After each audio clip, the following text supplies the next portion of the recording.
ಬೈಲು ವದ್ದಿಗೇರಿಯಲ್ಲಿ ಮಳೆ ಅವಾಂತರ ಸೃಷ್ಟಿಯಾಗಿದೆ. ನೀರಲ್ಲಿ ವಾಹನ ಸಮೇತ ಕೊಚ್ಚಿ ಹೋಗ್ತಾ ಇದ್ದಂತ ಜನರನ್ನ ರಕ್ಷಣೆ ಮಾಡಲಾಗಿದೆ.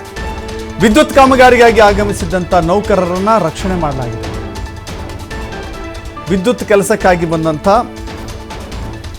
ಅಲ್ಲಿನ ಸಿಬ್ಬಂದಿಯನ್ನ ಗ್ರಾಮಸ್ಥರೇ ಉಳಿಸಿದ್ದಾರೆ. ನೀರಲ್ಲಿ ವಾಹನ ಸಮೇತ ಕೊಚ್ಚಿ ಹೋಗ್ತಾ ಇದ್ರು. ಇನ್ನು ಬೆಳೆದ ಬೆಳೆಗಳಿಗೂ ಕೂಡ ನೀರು ನುಗ್ಗಿ ಅಪಾರ ಪ್ರಮಾಣದ ಹಾನಿಯಾಗಿದೆ.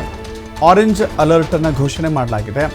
ಹವಾಮಾನ ಇಲಾಖೆಯಿಂದ ಆರೆಂಜ್ ಅಲರ್ಟ್ ಘೋಷಣೆ ಮಾಡಲಾಗಿದೆ. ನೋಡ್ತಾ ಇದ್ದೀರಿ ದೃಶ್ಯಾವಳಿಗಳಲ್ಲಿ ಇಷ್ಟೊಂದು ದೊಡ್ಡ ಪ್ರಮಾಣದಲ್ಲಿ ನೀರು ಹರಿತಾ ಇದೆ. ಈ ನೀರು ಇಡೀ ಗ್ರಾಮವೇ ಒಂದು ರೀತಿ ಕೆರೆ ಅಂಗಳದ ರೀತಿಯಲ್ಲಿ ಕಾಣಿಸ್ತಾ ಇದೆ.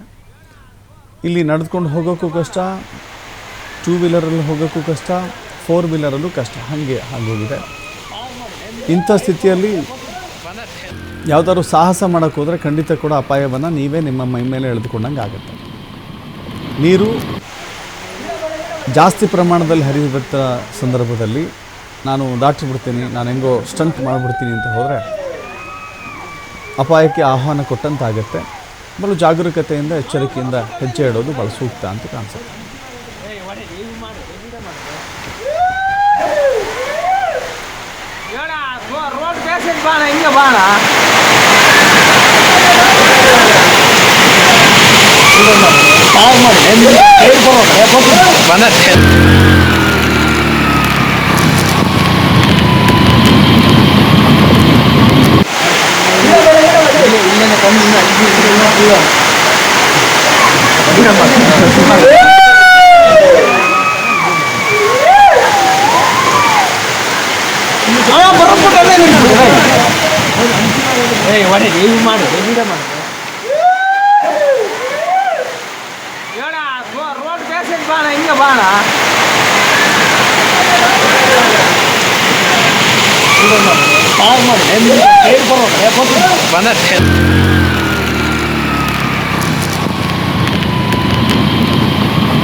Ini